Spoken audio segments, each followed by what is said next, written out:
120 l'invité de Vincent Veillon.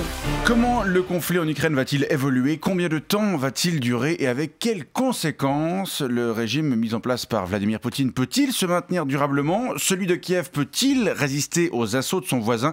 Et surtout, l'arme nucléaire risque-t-elle d'être utilisée pour la première fois depuis 77 ans? Toutes ces questions sont au centre de nombreuses discussions dans les médias, parmi les experts, mais aussi au sein de la population qui cherche à se rassurer ou qui tente de comprendre la situation.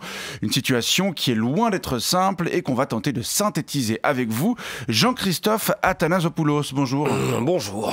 Vous êtes chercheur à l'IRAPSRI, l'Institut de recherche et d'analyse en politique stratégique et relations internationales. Alors, pour commencer, est-ce qu'on peut peut-être faire une brève synthèse des différents scénarios qui sont sur la table à l'heure actuelle? Alors, volontiers, qu'est-ce qui est envisageable? Que Kiev poursuive sa progression, que l'armée russe continue à battre en retraite et que le Kremlin soit forcé à reconnaître une défaite humiliante tout en conservant quelques modestes nouveaux territoires, mais aussi que la Russie reprenne la main, qu'elle fasse plier le régime de Zelensky, qu'elle le force à accepter une paix défavorable et qu'elle rebatte totalement les cartes dans la région. Ou encore que Poutine décide de faire recours à une arme atomique modeste, que l'OTAN décide de répondre fermement, d'abord avec des armements conventionnels, ce qui pourrait amener Moscou à recourir à un armement atomique plus conséquent, et là, escalade, guerre mondiale, millions de morts, redéfinition des frontières, puis reconstruction avant qu'on fasse de nouveau tout répéter.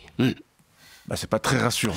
Non, mais on peut aussi imaginer que la population russe se rebelle contre le régime de Poutine, force le pouvoir à mettre fin au conflit et que la paix revienne sur le continent. En fait, tout est possible et la vérité, c'est qu'on n'en sait foutre rien de ce qui va se passer. Mais alors, pourquoi vous êtes là?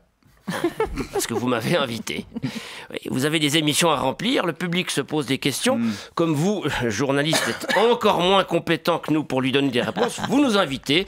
Et nous, ça nous permet d'exister dans le champ académique qui est le nôtre. Mais en fait, ce qu'il faut savoir, c'est que nous, les chercheurs en relations internationales, on est un peu comme les économistes.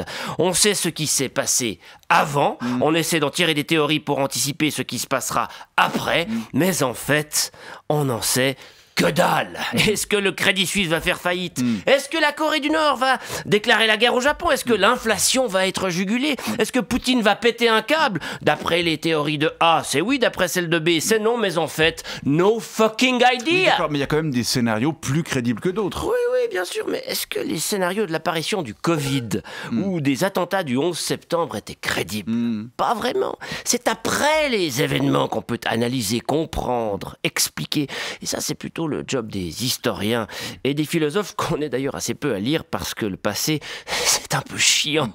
Mais le futur, on est à peu près au même niveau que la météo ou les pronostics du tiercé, avec un peu moins de précision, cela dit, dans les prévisions. C'est un peu flippant et c'est normal qu'on ait envie de remplir ce vide cognitif avec toutes sortes de théories pour nous rassurer. Non, le seul truc dont on est à peu près certain à propos de l'avenir, c'est que le réchauffement climatique va foutre un sacré merdier. Oui, mais ça, on préfère l'ignorer et se demander si Caramelito va gagner cet après-midi à Vincennes, si Poutine va appuyer sur le bouton, s'il va faire beau demain, si les cas de Covid vont réexploser et si c'est le 12 qui va sortir au loto.